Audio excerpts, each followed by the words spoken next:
Hi K3 Splashers, I'm missing you guys so much, so I thought I'd pop in and read you a story. It's called The Scarecrow's Wedding by Julia Donaldson. Betty O'Barley and Harry O'Hay were scarecrows. They scared lots of crows every day. Harry loved Betty, Betty loved Harry, so Harry said, "Betty, my beauty, let's marry. Let's have a wedding, the best wedding yet, a wedding that no one will ever forget." Betty agreed, so they hugged and they kissed. Then Betty said, "Harry dear, let's make a list." "Just as you say," answered Harry O'Hay, so they wrote down the things they would need for the day. A dress of white feathers, a necklace of shells, lots of pink flowers, 2 rings, and some bells.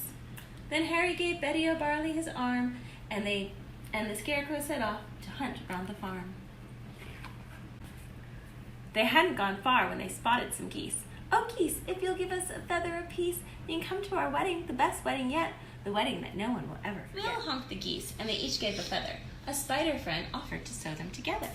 "Hooray!" cried the scarecrows. They hugged and they kissed, and they hurried back home and crossed dress off their list. Then Harry gave Betty O'Barley his arm, and they set off once more on their hunt round the farm.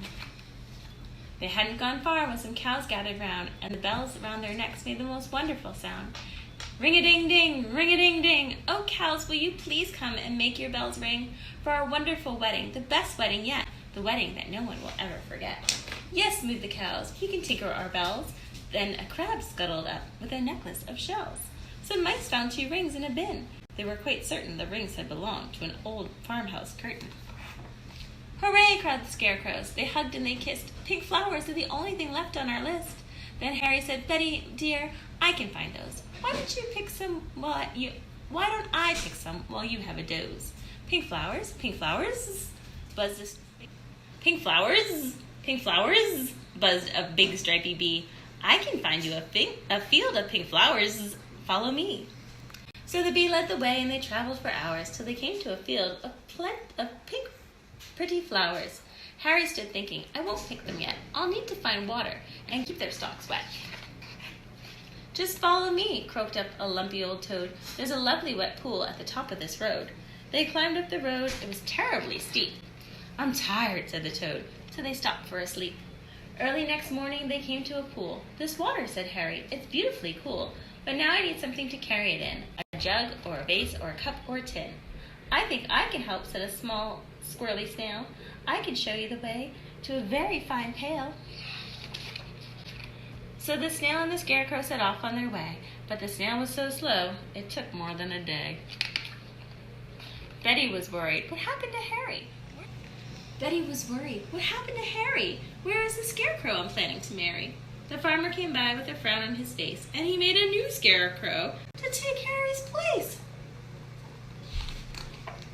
"Good day," said the scarecrow. "I'm Reginald Rake."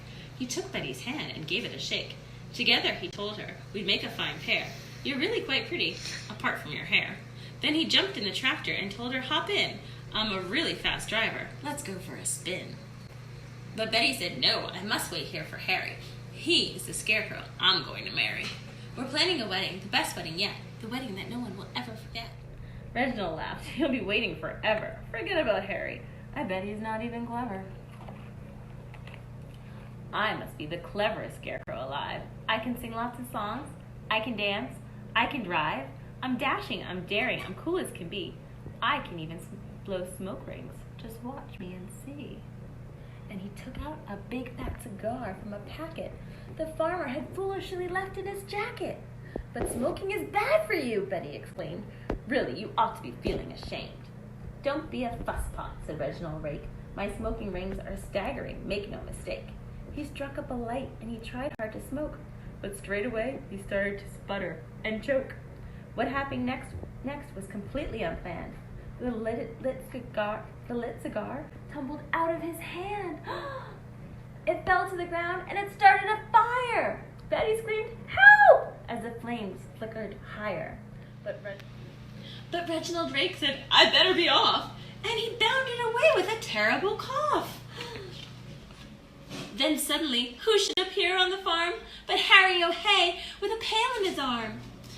"Betty," cried Harry, "my own future wife." He poured on the water and saved Betty's life.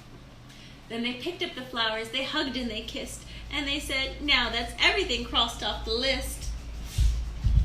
So Betty O'Barley and Harry O'Hay wed one another the very next day. So everyone, even the snail who was late, said, don't they look happy? Don't they look great? They agreed and they sprinkled confetti on Harry O'Hay and his beautiful Betty. Is this the best wedding ever? The best wedding yet? The wedding that no one will ever forget. The end. I hope you like my story, P3.